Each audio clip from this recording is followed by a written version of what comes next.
Dylan McCaskill here, Rayos Pro and KBF competitor. Want to go over a few things with you today. Want to go over a couple tips with you on how to fish colder water, especially as we're moving towards the spring.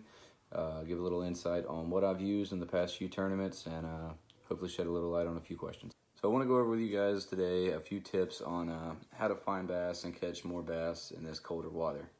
So first and foremost, we're going to go into shaky head. So I typically go 1/8 of an ounce to a 3/16 of an ounce. I usually don't go any heavier than that, and I'm gonna throw it on the owner twist locks. The hooks are extremely sharp.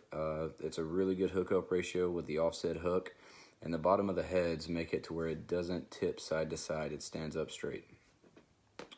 Now, the baits I'm gonna use on this are water temperature dependent. If the water is anywhere from 45 degrees or higher, I'm going to be throwing more of a bait that has a lot more movement. So a creature style bait such as this. This is one of the Guggen bait bandito bugs, and as you can see, the different appendages it has on it makes a lot of movement in the water, and the plastic on this bait is very, very soft, so it moves very naturally through the water. Another I'm going to use is going to be a Strike King structure bug. So this one as well has the appendages, doesn't have quite as much movement as that one does, and it's a little bit smaller profile than the bandito bug is. Now when the water gets colder, when it drops below 45, then I'm going to start looking at baits that move slower and more methodical through the water. So one in particular that I really like to use is the Strike King rodent. As you can see, it's got the big flappers on the front with the two appendages coming off the side. And you can see it doesn't do much of a swimming motion, it's more out there just swinging around.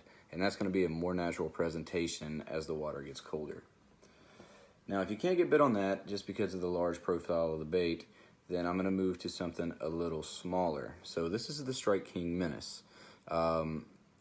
It's got way less movement. It's a smaller profile of a bait. It's just got the two appendages on the end, and again, they're going to do more of a flapping action. And it's really going to give it that natural appearance while the water's cold. Now there's two different ways that I'm going to throw this. I'm either going to throw it on a shaky head or I'm going to throw it on a Texas rig. So now if I'm throwing a shaky head, the first thing I'm going to grab is my spinning rod.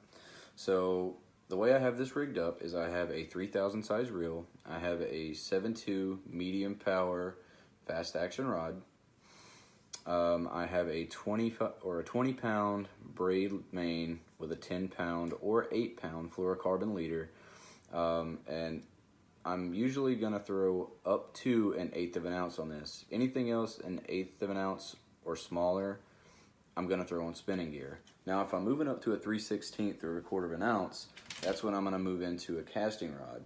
Gives you a little more control of the bait. This particular rod is a 7.2 medium power fast action, and the reel that I have on here is a 7:1 gear ratio, so something faster to really pick up that line. Now when you're talking Texas rigs, it's not something that you would particularly think about this time of the year when it's colder, if you're fishing open water or just rocky banks. So the way I have this rigged up is I'm throwing it with a 8:5:1 gear ratio, something really fast to pick up line. I'm throwing it with a 20 pound braid main line with a 15 pound fluorocarbon leader. I'm using a 1/4 ounce steel weight or tungsten weight pegged with a rubber stopper, and I'm using anywhere from a 2/0 to a 3/0 round bend hook. Now this rod is a 7.5 foot medium heavy fast action rod.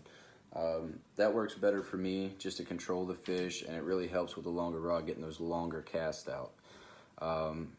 Now where you're going to use these applications at, the first thing that I do when I get to a body of water, especially when the water temperature is so cold, is I don't go for lay downs or something you would typically look for when the water's warmer.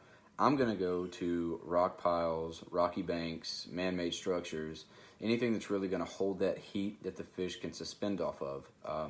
And that's where I'm going to start. And after that, if I can't get bites there, then I'm going to start moving out, paying attention to my electronics, looking for rock piles out deeper, going to more open water.